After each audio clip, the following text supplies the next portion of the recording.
What's up, everybody? Good afternoon, and it's time we check back in with the Washington Huskies because we do have some news concerning the Washington Huskies football team. This is a couple days old now. We found out about all the bowl game stuff a couple of days ago, but I didn't want to make a Huskies video in the middle of a bunch of Seahawks stuff when that is obviously the priority on this channel, and it just didn't feel newsworthy enough to break up the actual Seahawks discussion. So sat on it for a couple days, but now let's go ahead and briefly discuss what the Washington Huskies are looking at for their final game of the year. And it will be the final game of the year, win or lose. They drew the Tony the Tiger Sun Bowl. They are playing in the Sun Bowl. It is in 3 weeks. So New Year's Eve, and it's going to be the Louisville Cardinals. The Louisville Cardinals are the opponent, and that'll be that. So it's not a terrible matchup. I will say that Louisville, clearly they've had a better season than Washington. They are clearly a better team. They're favored right now by anywhere from 4.5 to 5.5 points. You can see that the sports world, looks at them as being a superior squad, and they pretty clearly are. I mean, you can look at the schedule, and you can see that they gave Notre Dame a tough game. They gave SMU a tough game. They gave Miami a tough game. They beat Clemson. Like, this is a team that is probably looking back on a couple of these tough losses and thinking, we were not far away from competing for the playoff. And I know that sounds a little bit out there, and I'm not saying that it's overwhelmingly likely that a 9-win Louisville team would have been a serious playoff contender, but a 10-win Louisville team would have had an argument, especially if they had beaten a team like a Miami and Notre Dame. Now, they did recently get embarrassed by Stanford. That's a game they have no business losing. They found a really, really weird way to lose a game to the Cardinal no S, back in mid-November.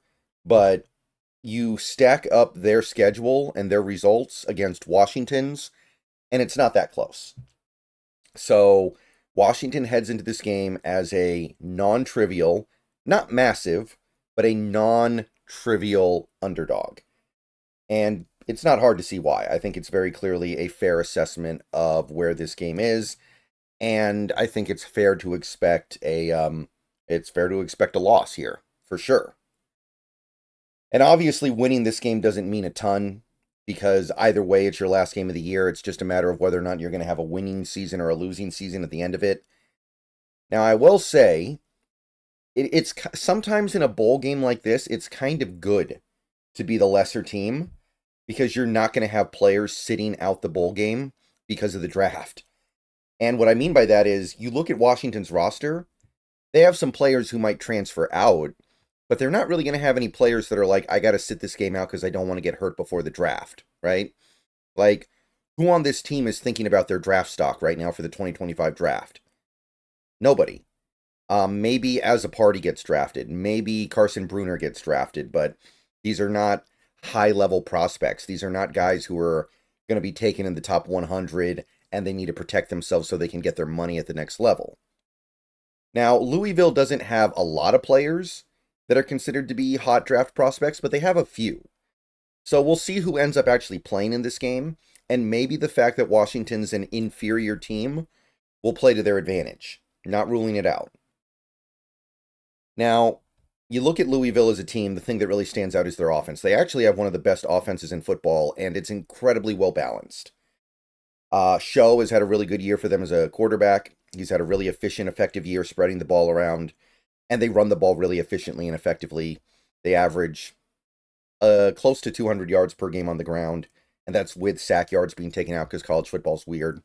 So they are one of the best all-around offenses in the game.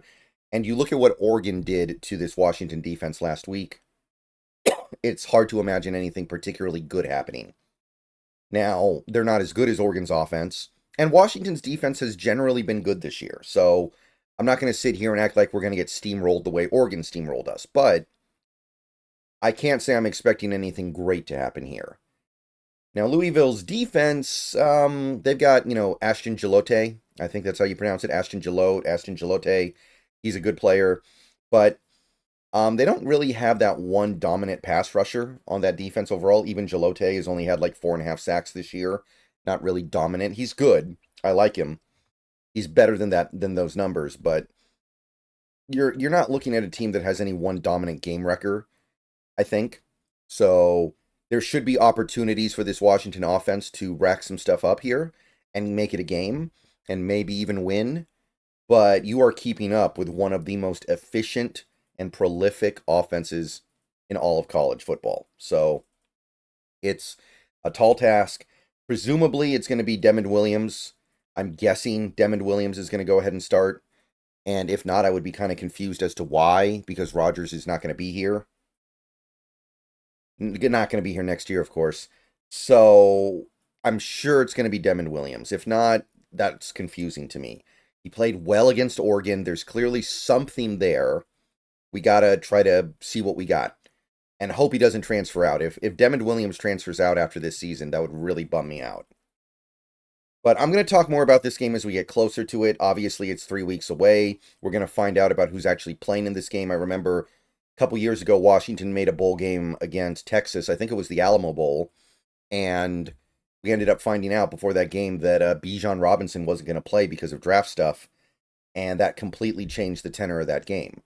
And we didn't find out about that until we got closer to game time. So let's see what Louisville's players actually do in the lead up. But Washington draws their bowl game, Tony the Tiger Sun Bowl, New Year's Eve. It's going to be kind of a morning game. I am planning on streaming it. I'm going to be able to do it from my normal setup, I think. But it is going to be a little bit of an awkward time, right? 11 a.m. start. Like, who plays a football game at 11 a.m.? But I'm going to find a way to stream it. So, see you guys later. Bow down to Washington. Happy to make this bowl game, even if you barely got through, right? You barely got through. And maybe some people are going to say Washington's better than their record because they lost a couple of really fluky games against, like, the Cougars and the Scarlet Knights. I know this team was probably closer to 7 wins than 5 wins, but it still wasn't a pretty picture for a lot of the year. And I'm not looking to make wholesale changes this offseason no matter what happens in this game. I'm going to go ahead and say that right now. But the standards next year are going to be higher. And if I don't like what I see, I'm going to say we need to flip this over. We need to turn this over completely. And Jedd Fisch, you got to show some improvement next year. That's what I can say about that. But, yeah. Louisville, let me know what you guys think about the matchup. See you guys later. Bow down to Washington. Maybe I'll do some playoff coverage as well, because some of those games look like they're going to be fun. But probably just going to let Washington play their game and then move along with it. All right. Bow down.